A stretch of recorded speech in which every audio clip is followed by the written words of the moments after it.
Samantala, iba't ibang pagsisiwalat naman ang ginawa ni Pangulong Rodrigo Duterte ngayong linggo.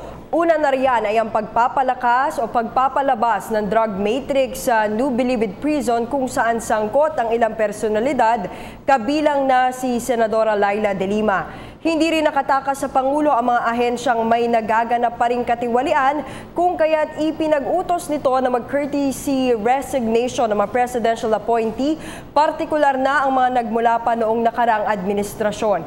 Ang mga yan balikan natin sa ulat ni Sweden Velado.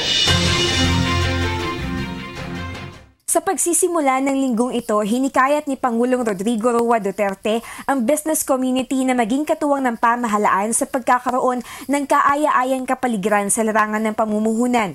Sinabi ito ng Pangulo sa oath-taking ng Board of Directors at officers ng Philippine Chamber of Commerce and Industry, Employer Confederation of the Philippines, Philippine Exporters Confederation at Philippine Franchise Association sa Malacanang. Tulungan ninyo ako dito because I'm trying to create the environment for really to do business, especially in Mindanao. If perchance I could hit a deal with the left, we're halfway through. And maybe the indication that they are really willing to talk is they allowed their compatriots to join government service. So that's one. Kasunod nito, binalaan ng Pangulo ang umunay presidential appointees ng mga nakaraan pang administrasyon na umabuso na sa kanilang mga pwesto. Sa harap na rin ito ng ipinalabas na memorandum circular kung saan binigyan ng 7 araw ang presidential appointees na magsumite ng kanilang courtesy resignation. I was moved to declare all positions vacant for those who are appointed by the President. And even if it is, well, of course, do not wait for the reason because it is always graft and corruption. So if I will ask your or demand your resignation, it only means one thing. That the Filipino, through me, the appointing power, has lost its confidence for you to handle the affairs of government in the regulatory bodies and agencies. Hindi ko malaman kung ano itong... You know, I've been trying to warn everybody and I was hoping that I would not have to name them and, for the reason that I ask those who are involved in so many wrongs to resign before I take my oath of office. Apparently, itong sa probinsya, though no fault of Galvante or Attorney Delgra, they have nothing to do with it. Corruption starts even upon the filing of papers. And sa probinsya ho, madalas pa rin. Araw ng Martes, inihayag ng Pangulo na pinag-aaralan niyang mabuti ang posibleng kaugnayan ng umano'y driver ni Senador Leila de Lima na si Ronnie Dayan sa operasyon ng iligal na droga sa New Bilibid Prison. Hindi naman aniya nakakapanood ang Pangulo ng Senate hearing hinggil sa extrajudicial killings na pinamumunuan ni De Lima. I will show to you maybe this week the matrix, binavalidate ko lang, yung matrix ng Muntinlupa connection.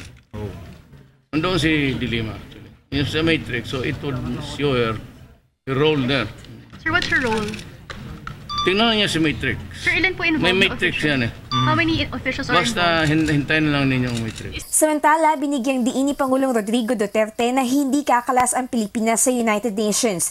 Sinabi nito na nagsalita siya ng maanghang dahil sa umunoy kawalan ng protocol ng UN Rapporteur sa pahayag nito ukol sa extrajudicial killing sa bansa. To send me rapporteur also to investigate them. Pili ako. Sauce for the ghost is bakit?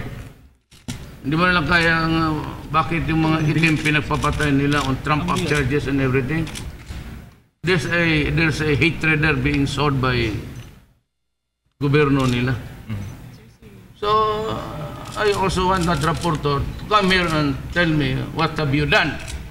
Sa parehong araw, formal na nanumpa kay Pangulong Rodrigo Duterte ang may 75 bagong general at flag officers ng Armed Forces of the Philippines sa Malacanang. Kabilang sa nanumpa sina General Ricardo Visaya, ang AFP Chief of Staff, Lieutenant General Edgar Faljorina, Commanding General ng Philippine Air Force, Lieutenant Glorioso Miranda, Vice Chief of Staff, at Lieutenant General Mayoralgo de la Cruz, Commander ng Western Mindanao Command. Pinaabot ng Pangulo ang kanyang tiwala at pagsaludo sa mga kawal ng pamahalaan sa pagganap ng kanilang tungkulin. Sa naturang okasyon rin, nagpahiwatig ang Pangulo ng posibleng pagtatalaga kay Defense Secretary Delfin Lorenzana bilang bagong ambassador, subalit hindi pa kinumpirma kung anong bansa. Nitong Miyerkules, tiniyak ni Pangulong Rodrigo Duterte na nangingibabaw ang kapayapaan sa Pilipinas sa ilalim ng kanyang pamunuan. Sinabi niya ito sa kanyang pagsasalita sa harap ng mga sundalo sa Camp Kapinpin sa Tanay Rizal matapos makansela ang unang dapat sanang pagbisita noong July 28. Ito na ang ika-15 kampong binisita ng Pangulo simula Hulyo. Nagsalita rin siya sa harap ng mga maiinit na usapin sa seguridad katulad ng agawan ng teritoryo sa West Philippine Sea at pagtamo ng peace agreement sa CPP, NPA, NDF at MNLF at MILF sa Mindanao. I am introducing myself because I would not maybe have the time anymore to do it in the coming days because of the so many problems from little to big things that I have to attend to almost every day.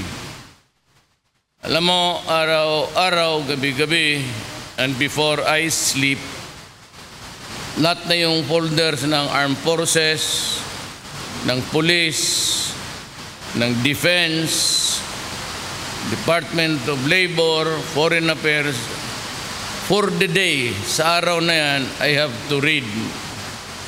And that is why I seem to be lacking of sleep, which is really, because following day, I have to work again, wake up early. But still, I am happy that I'm here with you just to show you my support at to make you the assurance again na kung ano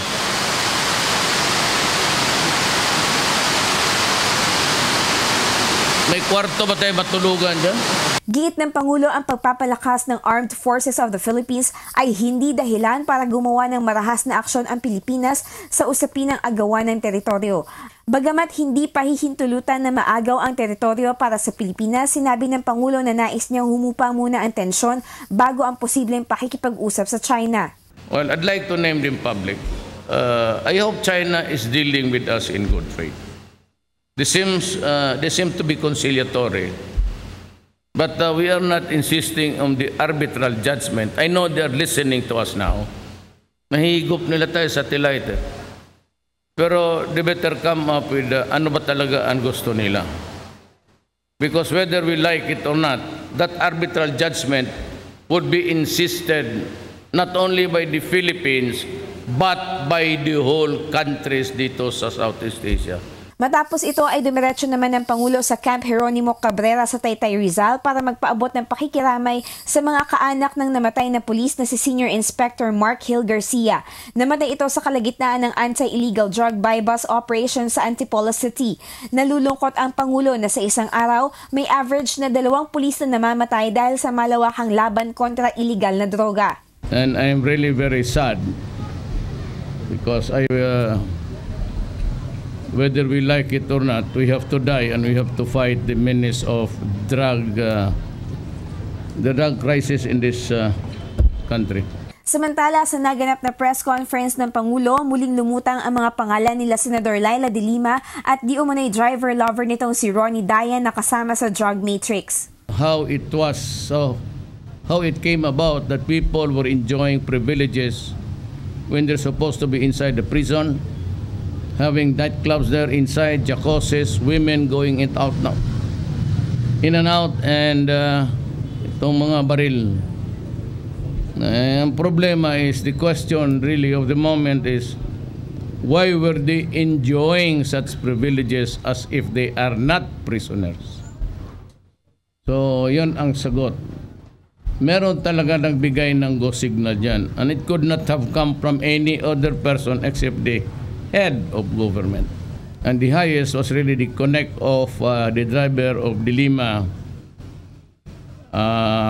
pati yung ano niya, si Dayan. Huwebes naman na madaling araw ay inilabas na ni Pangulong Duterte ang matrix na nagpapaliwanag ng drug links sa bilibid noong panahon ni dating Justice Secretary at ngayon Senador Laila De Lima.